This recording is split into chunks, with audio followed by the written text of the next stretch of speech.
Hello, everyone, and welcome back.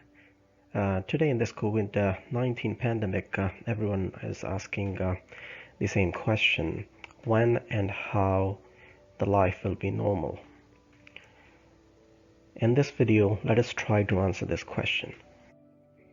Since the first case of COVID-19 infection towards the end of 2019 in Wuhan, China, where 7.8 billion population is at risk.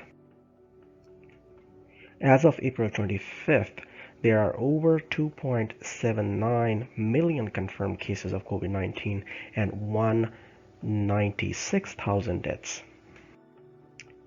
Infection is still expanding exponentially, and there are more cases in the world than recognized, as many people are not tested. Either these individuals do not have symptoms or have mild disease. Global economy is now predicted to shrink by 3% this year as per the International Monetary Fund most recent analysis. Although everyone is looking for a simple answer to understand when and how this pandemic is going to end, unfortunately, we don't have a date or month so far.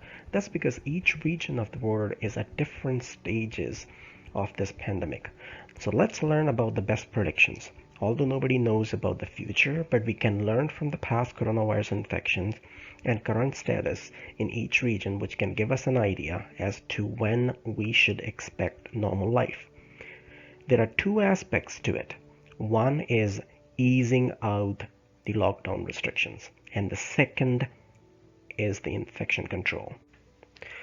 Now, as far as lockdown restrictions are concerned, WHO has set out some conditions which, if fulfilled, can let the government to make that decision to lift those restrictions. Now, let's try to learn those 6 conditions. So, number 1 is the disease transmission in that area is under control. So that means the curve has flattened or is going down. Number 2, the health system are able to detect, test, isolate, and treat every case and trace every contact of that infected individual. Number 3, hotspot risks are minimized in vulnerable places such as nursing homes, long-term cares, etc. Schools, workplaces, and other essential places have established preventative measures. Number 5, the risk of importing new cases can be managed. And number 6, communities are fully educated, engaged, and empowered to live under a new normal.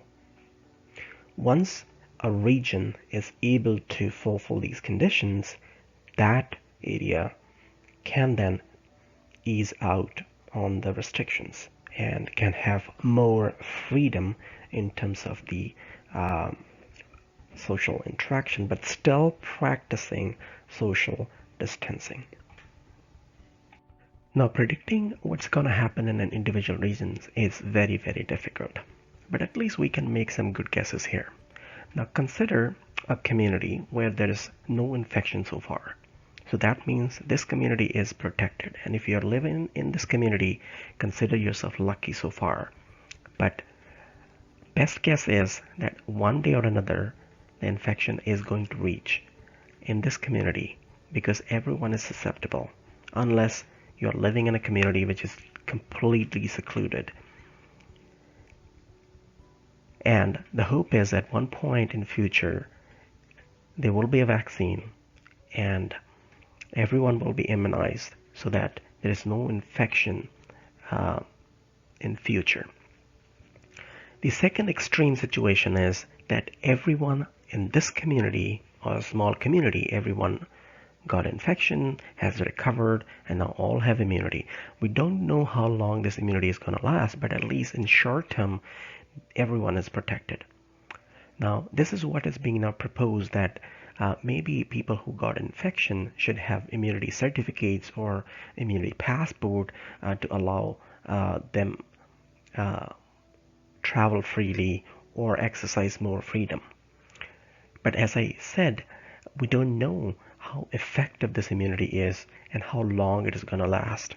So there are a lot of discussion around whether is it worthwhile to have these certificates or passport which shows the COVID-19 immunity.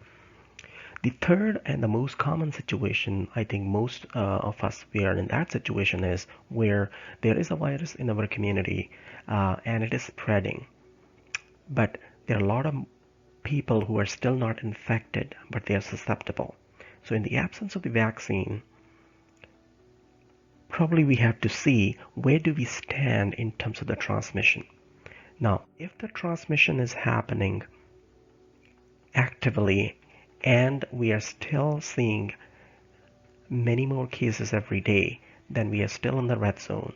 So don't expect life to normalize or the restrictions to go away in the next few weeks. While if you are in this reduced transmission zone where the infection has plateaued and there are no new infections coming or being reported, then you're probably very close to limited freedom, I would say, where the lockdown restrictions will go away soon. Now, how much freedom is going to be allowed will depend on the local government preparedness, and in some cases might be allowing to go to work, especially if the workplace is prepared to keep all the preventative measures. So also holds true for schools and other public places. While we expect that the mass gatherings or cinemas and other public places where we expect too much of crowding will not be expected to open soon.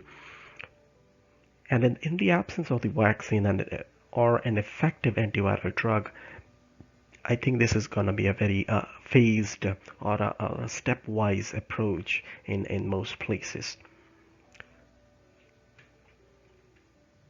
So I know everybody wants to get out, but I think we should still practice social distancing. We should help our government and health authorities to reduce the transmission. As the government has responsibility towards us, we also owe the same responsibility to the government and the health authorities. So for now, stay at home, maintain safe distance of at least 2 meters when you're out. Cover your cough and sneeze and frequently hand wash and sanitize.